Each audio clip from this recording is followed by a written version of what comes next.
Hi, we're live at our tarot class. For people who signed up, this is on the event, the tarot event for the Major Arcana Part 2.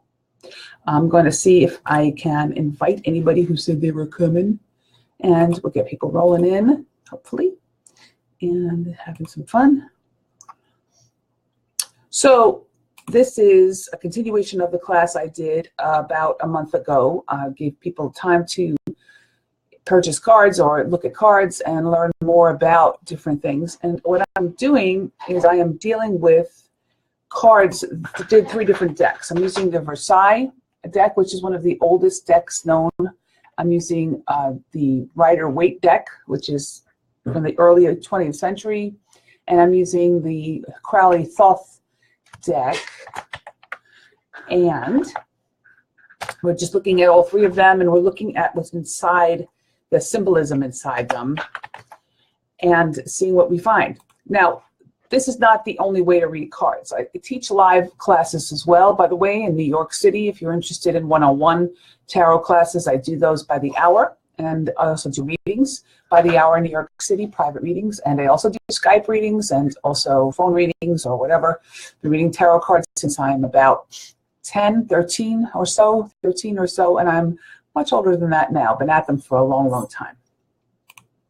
So this is not the only way to learn cards, is to go into the symbolism. Some people start doing cards the other way around. They just look at color, shape, and what it means to them. That's a way to work with your psychic talents. And let me talk about what that is for a second. I think a lot of people get very confused by the idea of what is a psychic. It gets sort of messed up or mixed up with being a medium, talking to people who have passed on, spirits, mediumship, spirituality of all sorts that is occult. So being a psychic or being psychic is just being able to plug into the thoughts of someone, whether they be alive or dead. So that's basically that. Can psychics tell the future? No. Can psychics read your mind if you think of something and try to force them to do it? No. Can psychics work with you in a meditative state and use either cards or different kinds of materials to try to understand what they're feeling and interpret it through that? Yes. And that's what we're learning to do here. That's what the tarot cards have been used for centuries. It sounds a little complicated, but it's really kind of not. Tarot cards were basically, in the beginning, just something called tarot cards, which was a playing deck, which consisted basically of the minor arcana, which we will get to later on in the year. But those are the precursor to our now playing cards, Western playing cards, with suits such as clubs and ace and diamonds and hearts, etc. So that was a game that was played in Italy, began there and spread through Europe, and a lot of the rich and wealthy played this game and gambled on this game. And eventually the cards started to be used for fortune telling, like a lot of things. That kind of happens that way, like tea leaves. It's a common thing, but people use those to read. And what this means is that you could probably use anything to read, or you could use anything to tap into psychic awareness.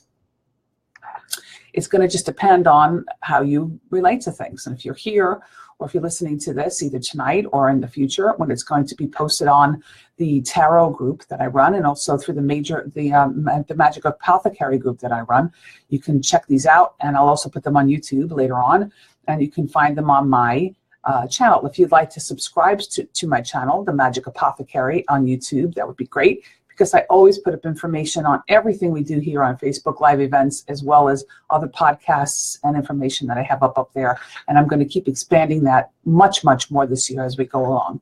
These classes are free of charge right now, of course. I'm giving them for an hour of my time for free to whomever wants to learn. And that's the same with other classes I do. I'm doing a spellcraft class, so if you're interested in spellcrafting or witchcrafting, you can go over to that group and you can join, or you can ask me where it is. So you can write me a message and I'll tell you where it is on Facebook, send you the link. Also, I have a group for astrology, a group for herbalism and magic, and several other groups that all kind of come together under the major heading of the Magic Apothecary. And this happens to be the tarot group. So we also even have Reiki in there. So lessons are available in all those things. So from Reiki to astrology to tarot to spellcrafting, all of those things, and also privately as well as in group settings in New York City and different places. So if you're ever interested, please do get in touch. Okay, so let's start. We went through some of the cards last time, and we went through, I think it was 4. So yes, so we went through these, and I'll show them. We went through the Fool. We went through the Magician in all 3 decks. We went through the High Priestess. And we went through the Empress. That's the Versailles deck. We went through. Here's a Crowley deck. This is the younger of them.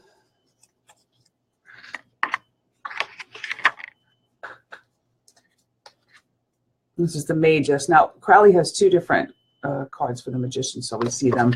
I didn't get a chance to talk about that last time, and I wanted to start with that for a second. There's 2 cards, and both are the Magus, and they're different, and they have similar symbolism and color. And I know I have a friend who's going to be showing up either here or another time who's very Rob into the Crowley deck. I mean, this is his primary deck of reading and study. And so he can explain to us more about it when he joins us. But that is one interesting part of the Crowley deck. This is what we got through. We got the Fool. We did the Fool. We did the Magus, which I just showed you. We did, again, the Magician, a 3rd card, different name, similar thing. We went through the High Priestess and the Empress. I also did some readings last week for different people who were here. And again, if you're interested in something like that towards the end of the class, I can do a 3-card spread and show you some stuff. Or I'll just read my own cards if nobody wants that. And that's fine. Here's the cards we went through in the Rider-Waite deck. Here's the Fool. We went through the Magician. We went through the High Priestess and the Empress. Okay, so that's where we are today. I'm going to also, if I share my screen, I don't know if I can share my screen. If I share my screen with you, no, it's going to make a weird thing happen. So what I'm going to do is just copy these and put them in here in the description, in the comments. So here is a copy of the Rider-Waite deck. So if you don't have a deck, you can look at them there. This is the Versailles deck.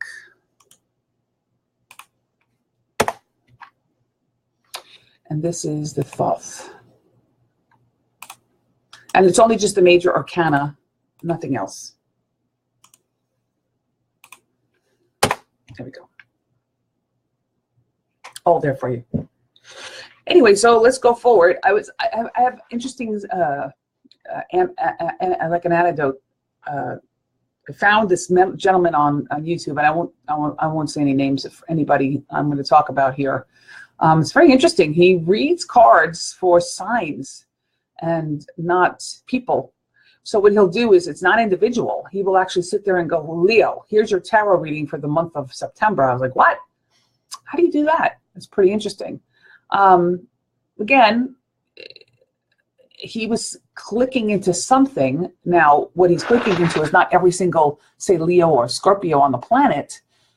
I think that would be totally impossible for one person to do. However, he may have a person in mind that he's thinking about, and is that one of those signs, and he reads them for the month, and that is totally kind of possible to do. And let's talk about when and what you're doing when you're reading cards a little further before I go into this symbolism. Because if you don't want to go into the symbolism, as I said before, you don't have to.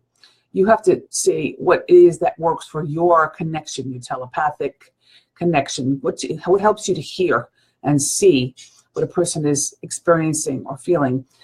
When you're in that kind of a state, how do you get into that state to be with a other person, or their mind?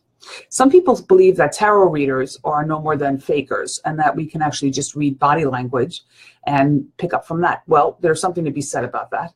I think if you're on a track with a person and you're reading and you're right, or getting close to being correct about something that they've either hidden from themselves or from the rest of the world, you might start to see somebody close up or feel nervous, and then you'll know you're on a track either you want to go down or pull away from. When people can act surprised when you say something or get angry, I've had people leave the table and not want any more of a reading. I've had people entirely shut down when I got close to something they didn't want to know about or hear about or have me talk about.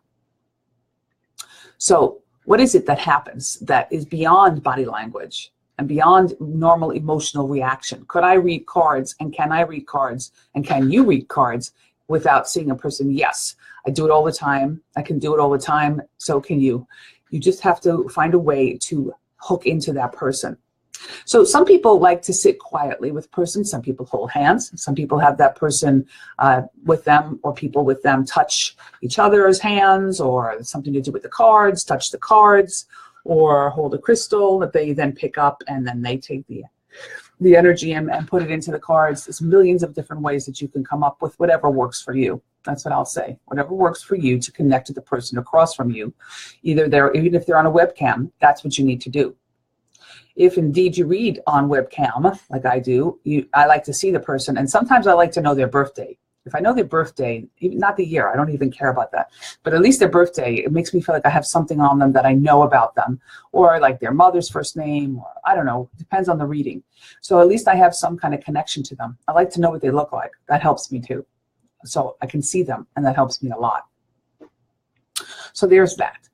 So choosing a deck too, that's an important thing. We're going through these 3 decks because one is, like I said, the oldest we know, and one is newer. And if you do a Google search on tarot cards, I just found stuff that was just drawn, manga cards that are tarot cards. They're brand new things out there every day. People constantly creating tarot decks. You can use your own. Again, difference between tarot cards and fortune-telling cards is very vast. Tarot cards and tarot reading is a specific thing. I have a cuckoo clock. Ignore it. It's telling me it's 7:15.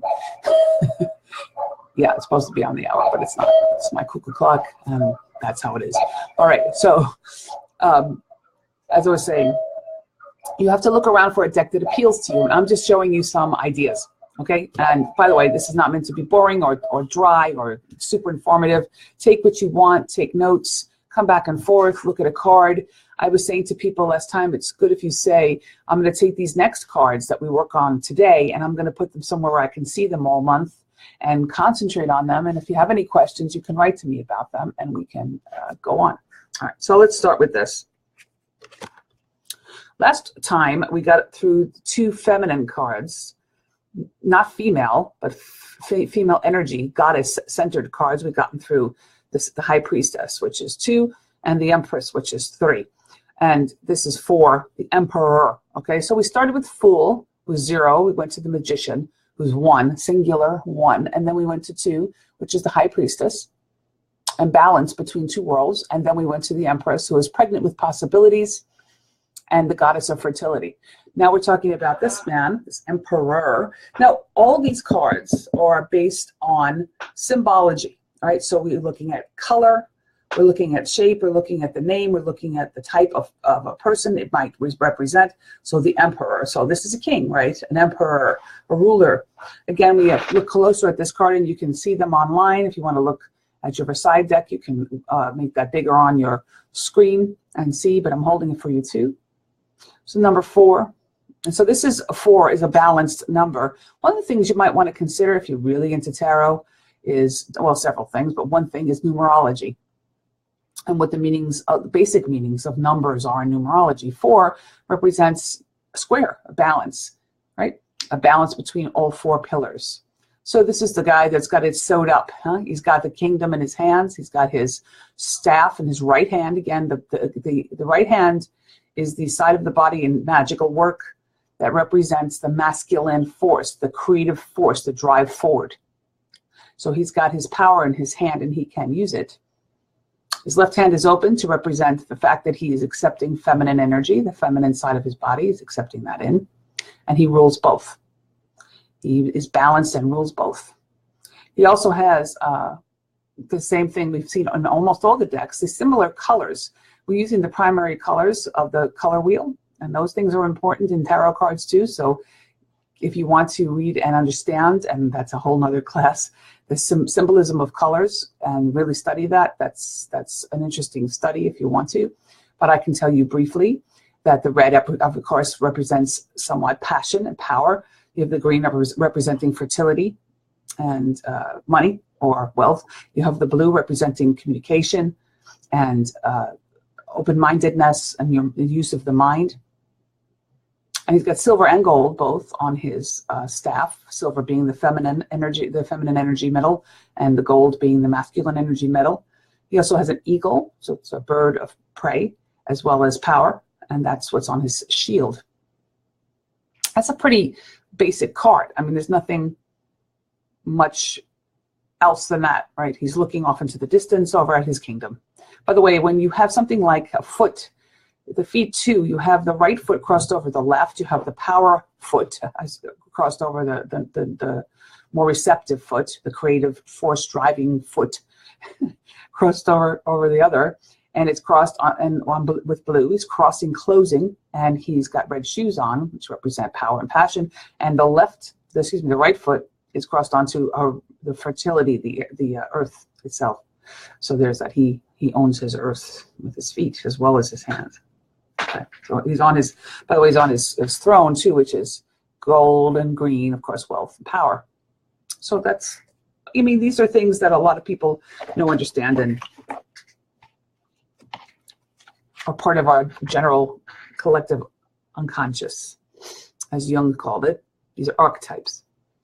Here's the Emperor and the Rider-Waite deck. He's in a lot of ways very similar, but it's early 20th century, so she's gotten into it.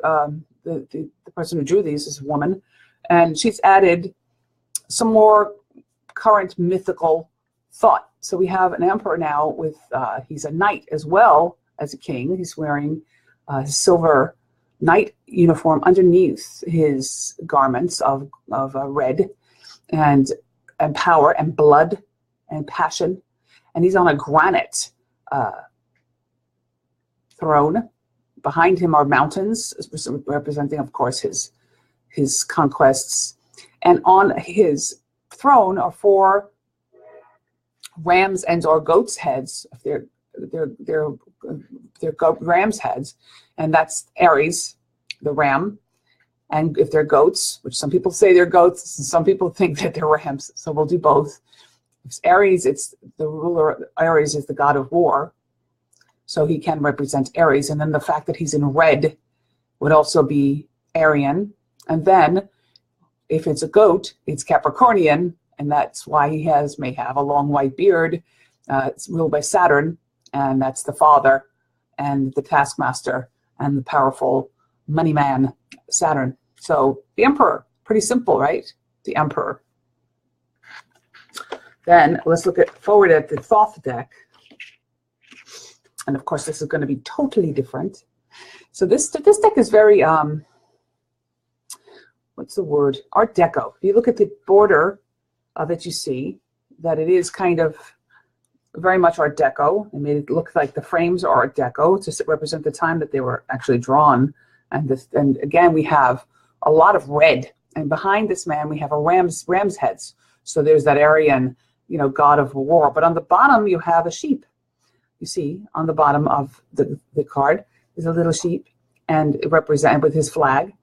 And then we have a shield again with birds or snakes, and we have the same staff and the same hand, and we have with the Aries ram heads, and he's holding in his hand the earth, and the cross on top represents the 4 elements balanced: earth, air, fire, and water. Pretty interesting. He's looking again the same way that the others were looking, off to the distance, looking at his kingdom. So again, 4.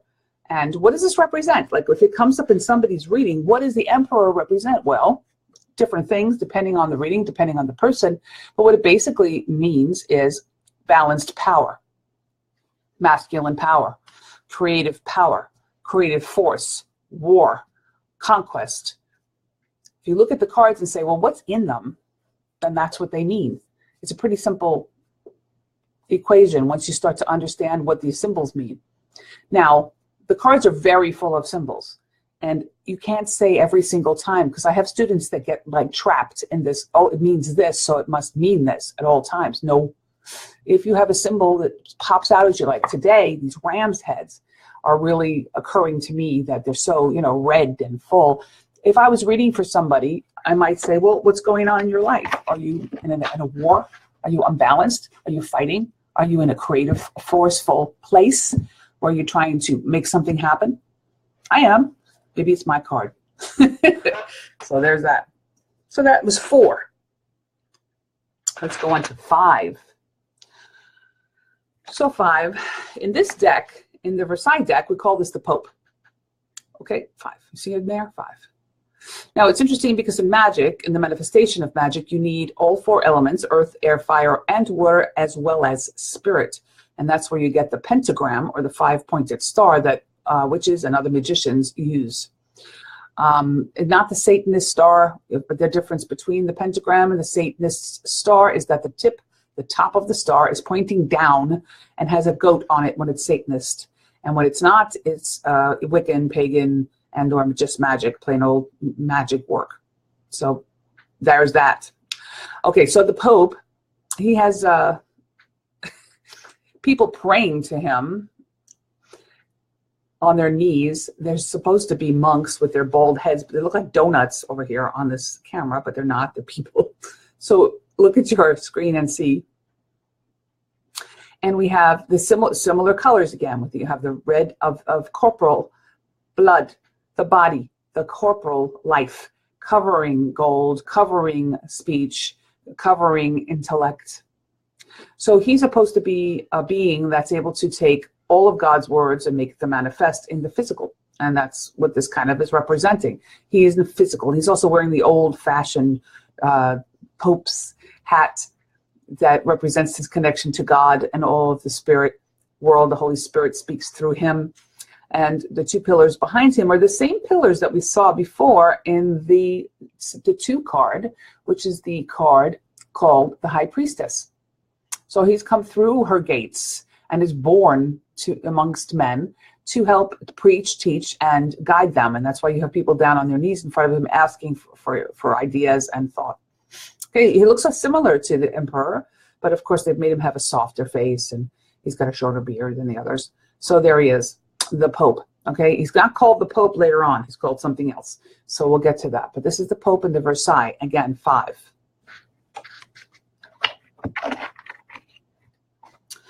Then we'll go to the Rider-Waite deck in the early 20th century. Much more fancy, much more symbolic, many more pieces to it. So again, this is male, is it female? We're not sure. This is an androgynous being, and we do see the people on the bottom that are human, and that they are actually priests, monks, with their shaved heads at the feet of the Pope, or the Hierophant. The Hierophant is someone who takes the knowledge of the Spirit and gives it out to the masses in a way that they can understand it. That's the Pope. That's the Hierophant. But again, there's those pillars, the similar crown. Again, we have the stave in the left hand this time, representing the taking in of knowledge and giving back out through the right hand. Again, he's covered in, she or he is covered in red, meaning that they are born into the body. But this one is covering white, purity, goodness. So it's almost like the Holy Spirit amongst men and women. That's what it means. So that's the Rider-Waite, and then we'll talk about the meaning at the end. Here is the Hierophant a la Crowley in the Thoth deck. And if you don't know who Aleister Crowley is, I suggest you look him up. If you're going to study tarot cards, you need to know some names. This is one of them. You also need to know, as I said before, astrology, numerology, and a pretty good idea of what the Kabbalah is, the Hebrew magical system of the Kabbalah. So you want to know more about those things, you just private message me and I will help you find information anytime. There's books out there, and there's plenty of websites to get introductions on all that stuff. So again, a very interesting card. No? Look at this, the Hierophant. Now behind him, we have this symbolism of the Holy Spirit. He also has 4 elements around him, if you see here. There's the eagle. There's a man's head or a woman's head. You have a ram, or oh no, excuse me, a bull, and a lion. So these are the 4 cardinal points of the astrological wheel. We have Scorpio represented by the eagle. We have Aquarius represented by the man's face. We have Leo represented by the lion, and Taurus represented by the bull. Those are the 4 cardinal points, the 4 fixed, excuse me, not cardinal, fixed points on the astrological wheel of the year. And you have balance of earth, air, fire, and water. Taurus being earth, air is Aquarius, fire is Leo, and water is Scorpio. Even though the eagle is in the air and the man sometimes uses a bowl of water to feed the earth. Don't worry about those things. Aquarius is an air sign and Scorpio is a water sign. Okay, so again, we have the, of course, behind him, the knowledge of spirit coming through his mind and coming through his mouth, coming through his thought. He's got a switcher. He's got the balance of the 3. Again, I didn't mention that.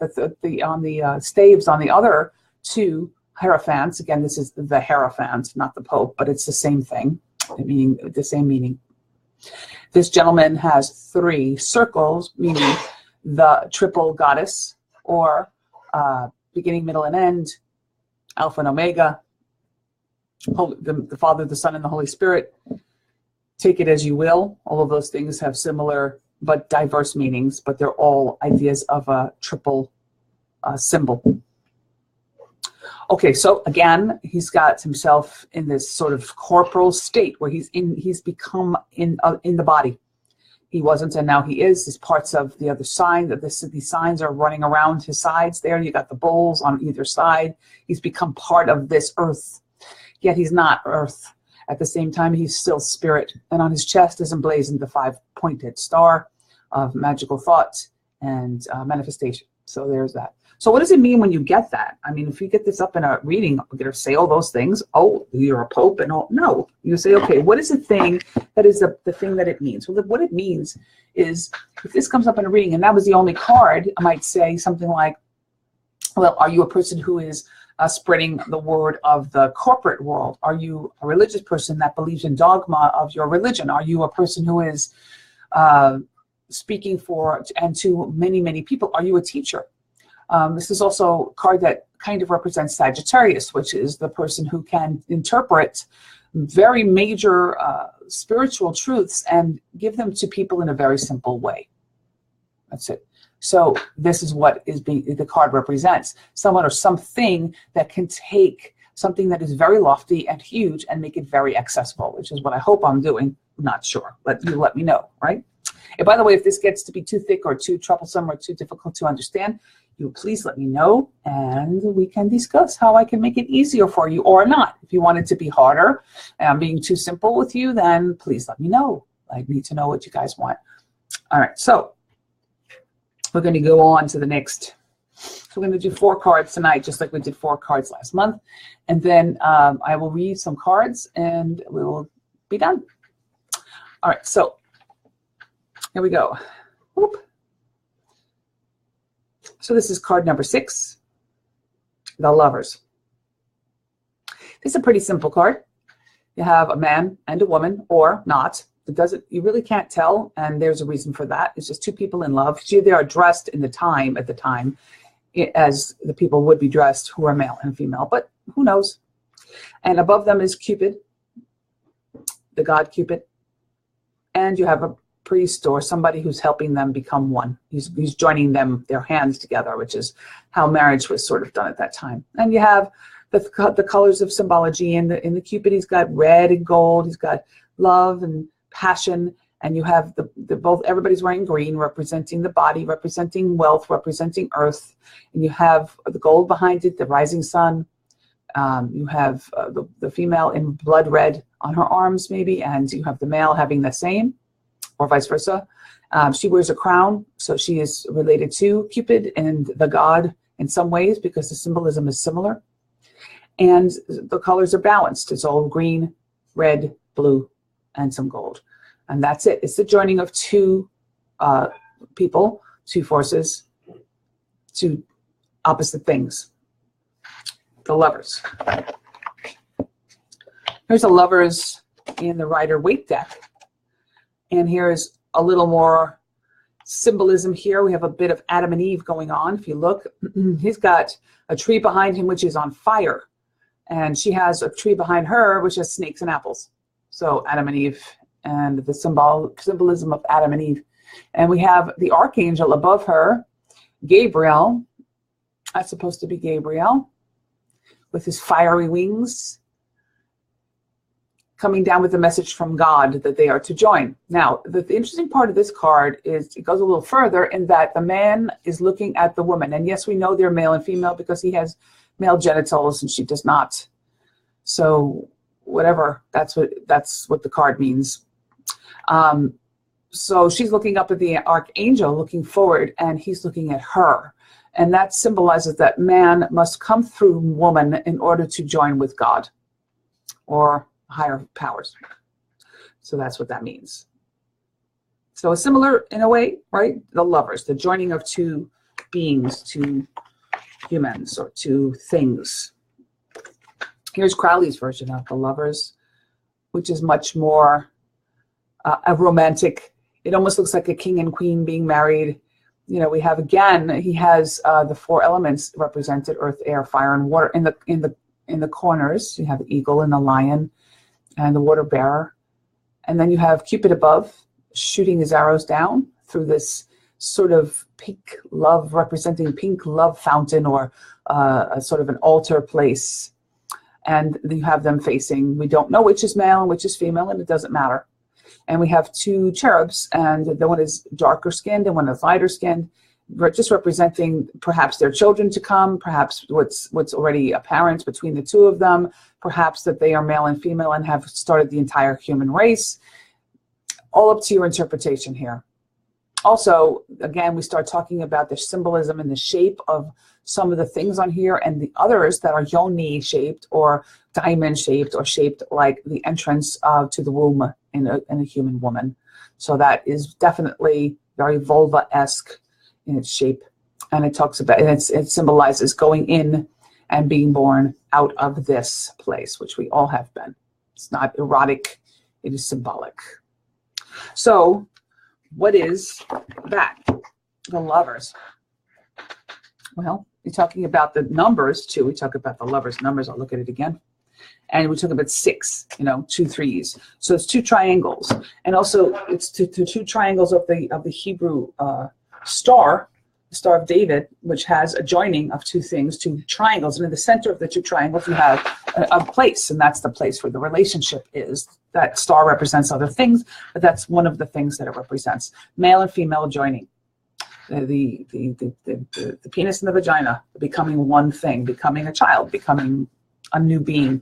So the Lovers card. Well, of course, if you got the Lovers card, you may assume that you're talking about somebody's love life, obviously, or marriage, or their sex life, or relationships of some sort where there's a great love. It could be friendship, it could be family, and also what indeed is going on inside of themselves. What are they working to join together from opposite sides?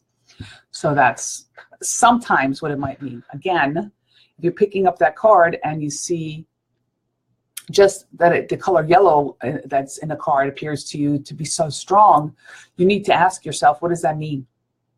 Why? Why yellow? Why Cupid? Maybe Cupid stands out in that card, and you say to yourself, okay, I'm reading this person's cards, and all I can think about is that Cupid. Cupid, Cupid, Cupid. What does Cupid represent to me? Because what's happening is your mind is trying to interpret what the other person's spirit, say spirit guide, upper higher mind, higher self, is trying to tell you.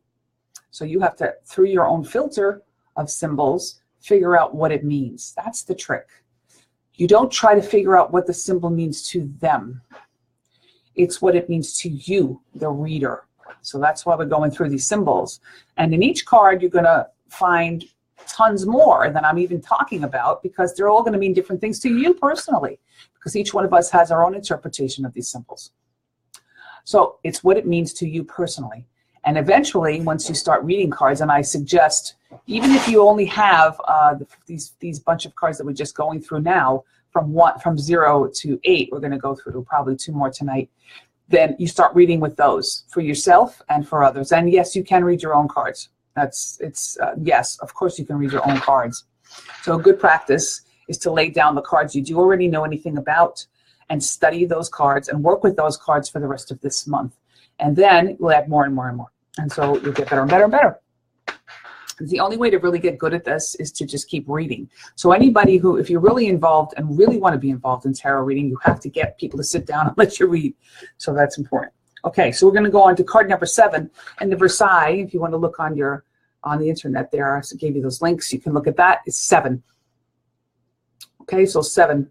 So the Chariot, very interesting. Again, he looks like a king, right? He's got a crown. He's got his stave in his right hand again, the power symbol. He's got his armor on, and in the armor he's got all the same kind of colors. He's got the green and the red and the blue. Okay, and he's also got behind, these 4 pillars behind him. So he is in a chariot being carried by these 2 horses going forward. So he's coming through and going through somewhere. He's moving. The power symbol is moving forward. Please, if you're interested, I would love if anybody would take the challenge. What do those 2 letters mean on the center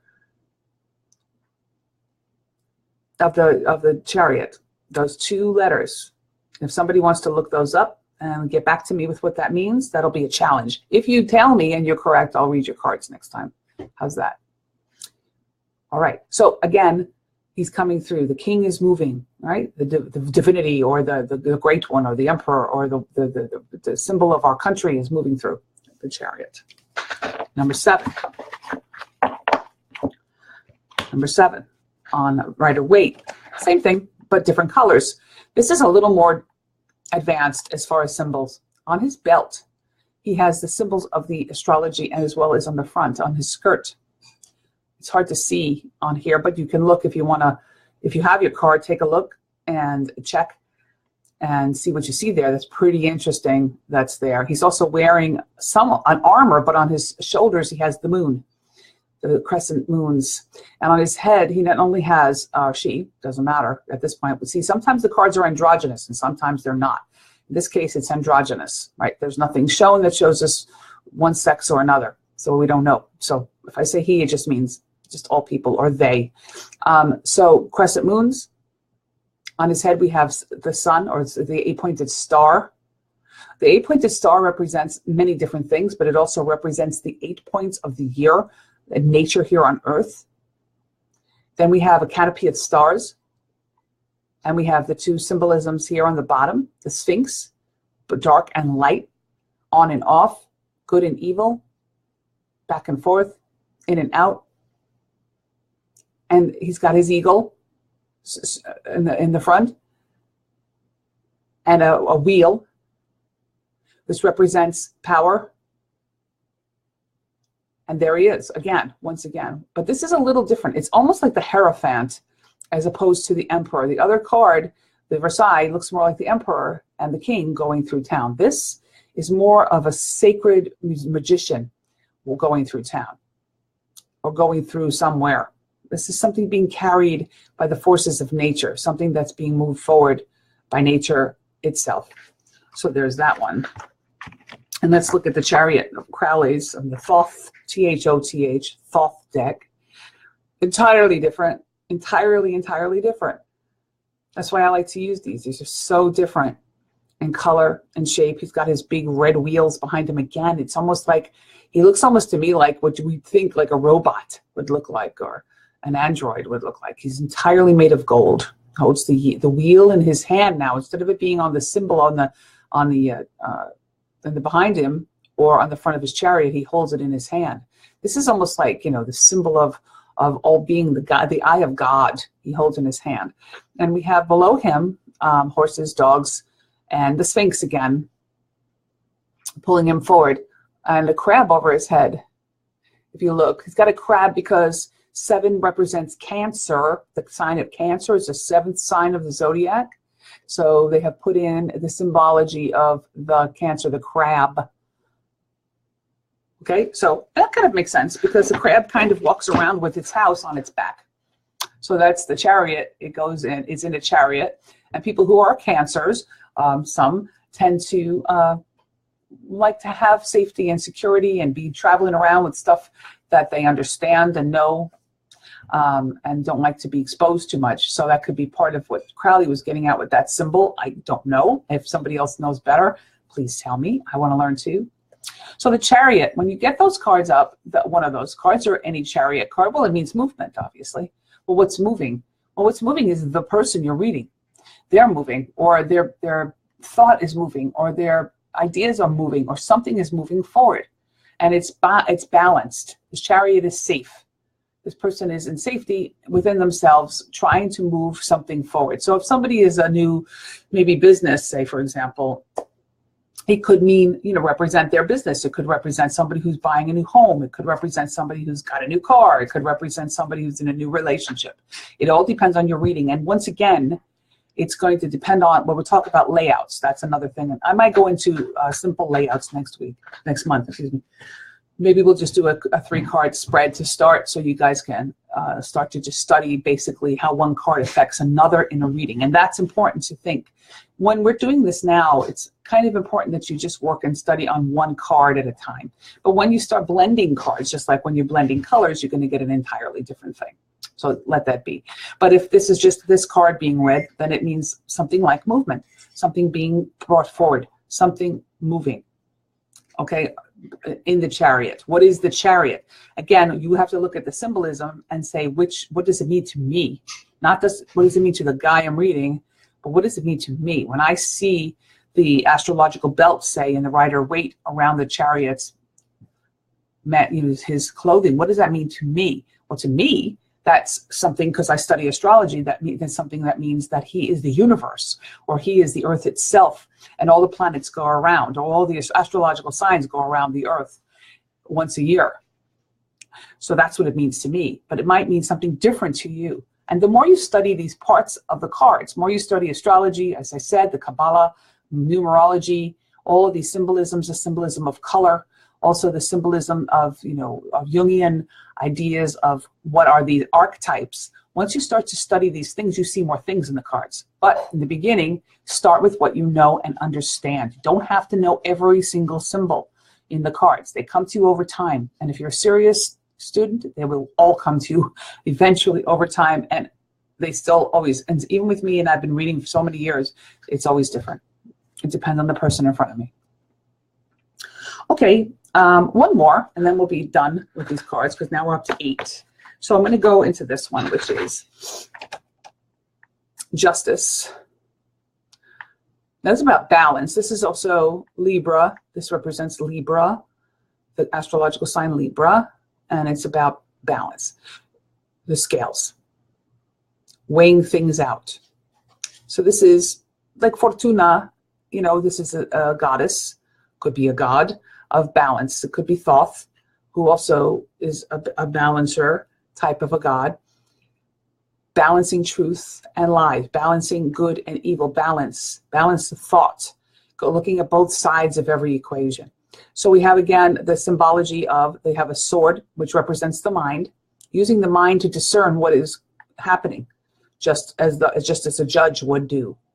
And you have a crown on, could be a king's crown, but it also could be a crown of a scholar. And behind it, you have, again, the 2 pillars that originally showed up in the Empress, and, High Priestess. And you have a mixture of colors, and it's pretty balanced. If you look at the card, you have 2 green sleeves, you have red, you have blue, you have gold in just the perfect places. Balance, balance, balance. And no emotion in that face. It is only about, give me the facts and let me figure out what happened. So that's Justice. Let's go further. Oh, do I not have this one? Hold on.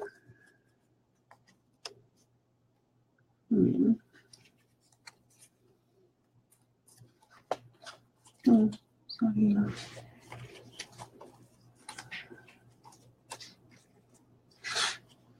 Oh, not here. Well, I'll find it in a second. I can look for 2 right here.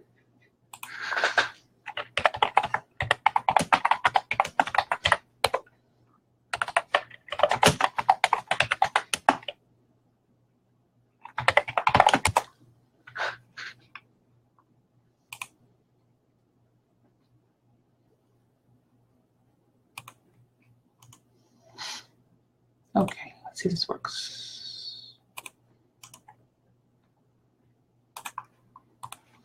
All right, well, it's easy to put in here. When you use your cards, sometimes you don't find them.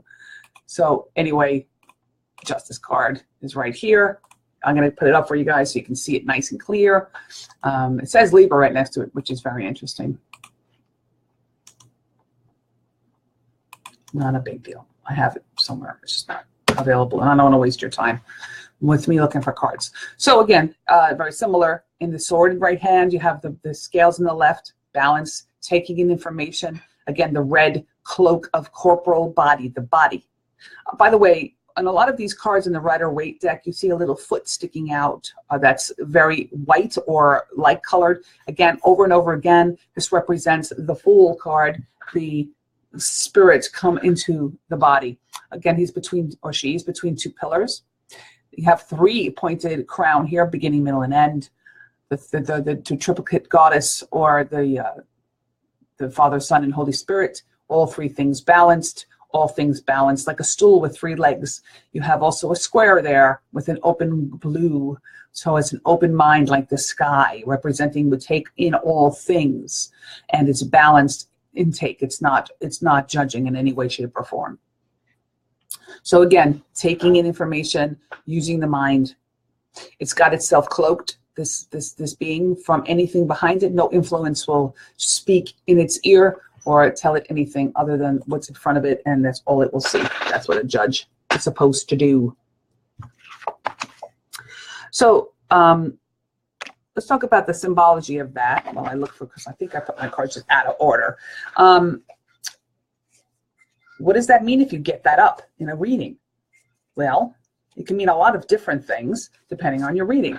But generally speaking, it means balance, getting balance, finding a way to balance yourself out.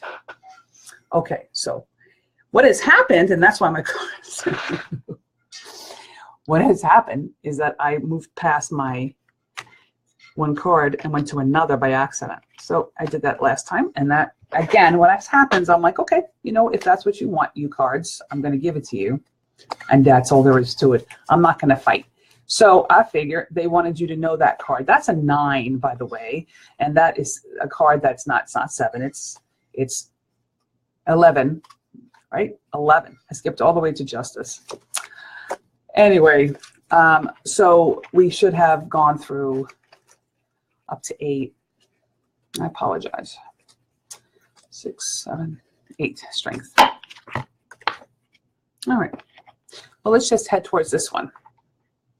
So we did 7. Here's 8 strength, and it was there, and I was like, oh wait, this is wrong, but no, it's not 8. So I guess we needed justice and balance. So what I'm going to do is I'm going to start again next time with strength. Meanwhile, you can work with the justice card. Why am I doing that? Yes, I might have made a mistake. It's very possible. Or as I was getting my cards ready, they kept falling on the floor, and I was yelling because they were falling on the floor, and I was getting frustrated. But I also know that whenever my cards come up, they come up for a reason. I have to truly believe that is what happens. Now, certainly, yes, it is my responsibility for skipping 8 and heading up to the other card. Don't know why, but I'm not going to ask why. So what I'm going to do is use this card to read. So I'm going to read this justice card. So we're going to leave strength, and we're going to leave that be, and we'll come back to start at strength the next time. And I think that's part of it. I think that I may be putting out too much information, and so the cards are telling me stop and talk a little bit, and so that people can understand clearly what you mean. If you give people too much information, they can't take it in, and it's not balanced. So let's do that. Let's talk about that. How do we find a way to balance this information? Let's read this card for all of us who are watching this at this time, and myself too. Well, again, I would say we started at the Fool card, and we went through. Let's pay attention to what I was saying about the little bit of a foot that's on that Justice card sticking out. I think that's an important thing. The Fool is incarnate. He's come to the earth to be born into the body, to have these experiences. And each card represents a step along his journey until we get to the end of life when he joins again with the all and becomes once again the Fool. So very much a reincarnation wheel involved here in these cards. So whether or not you believe that, it doesn't matter. It's about a journey. So let's keep it simple. So let's say this spirit says, I'm going to jump in, and as I jump in, I'm going to take on the mantle of a man. I'm going to make my ideals happen. That's the magician card. I'm going to make things happen for myself. Then I'm going to start understanding my feminine side, my creative side, and find balance between the two parts of myself, both male and female, masculine and feminine. Move on to become creative, and through creativity, manifest more in the Empress card. Going forward to each one of these cards, finding balance within each one of these steps. Each one of these steps leads to another step, and another step, and another step. So when we end up rushing through these cards and not taking our time, we don't get to understand the Fool's journey, because that's what this is. This is the Fool's journey.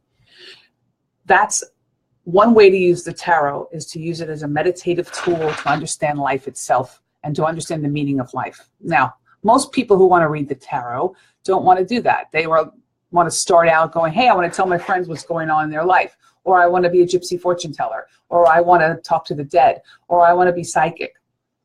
All good, all fine. You can use the cards any way you want at all. I do not read the way I'm teaching you these cards symbolism. I know the symbolism very, very well. And then I throw it away and just read what's in front of me.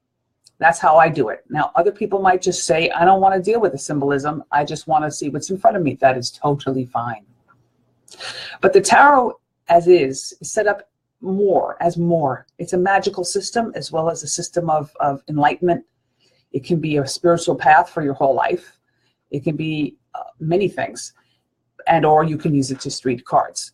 You can just use it to tell people what you see for them. If you are able to psychically connect to them, if you have a form of a talent of telepathy, if you are hooked up to your spirit guide who can help you see things, if you do those things, and if you do meditate, then perhaps you can just use cards to read.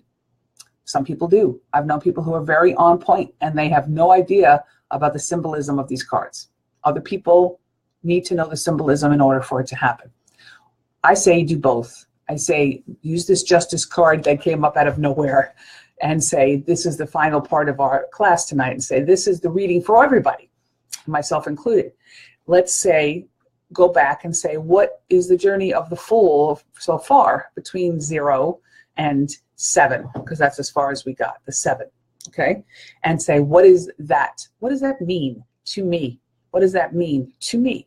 And what does that mean in my life at this point? And why am I drawn here to this class for whatever reason you're drawn to this class? And get back to me about that. Let's see if you can write out about it or talk about it to me. You can actually write to me anytime through the group here or on my regular Facebook. I am totally available for that, or through the Magic Apothecary group, anywhere you want. This will be up on the group, the Tarot class, the Tarot group, the M Center Tarot group. It's for open discussion, and people can write on here in comments if they want, or they can subscribe to my YouTube channel and write in there. You can spread it around. I don't care. It's free. It's for the public's use. So anybody who's interested in that can do that. If somebody wants tarot card reading from me, you can get in touch with me, and I will make a place for you to do that, either in New York City or online at any point. All right, so I hope you have a wonderful month. Remember that this is a very important month for magic. This is October, and October ends with a pagan holiday called Samhain, which is a Celtic word, Samhain, for Halloween. And it's the end of the month, and it's also the Day of the Dead, and it's also when the veil is the thinnest. So yes, this is a wonderful time to start meditation and work with tarot and learn more and get more involved. So get in touch if you need anything or want anything or questions or any kind of information, or you want to just share with me and we can go forward. I will see you in a month from now take a look for any events I put up in the group and on Facebook and at the Magic Apothecary, and many blessings. And oh, by the way, Happy New Year, since that's Samhain as well. Have a good month. Bye.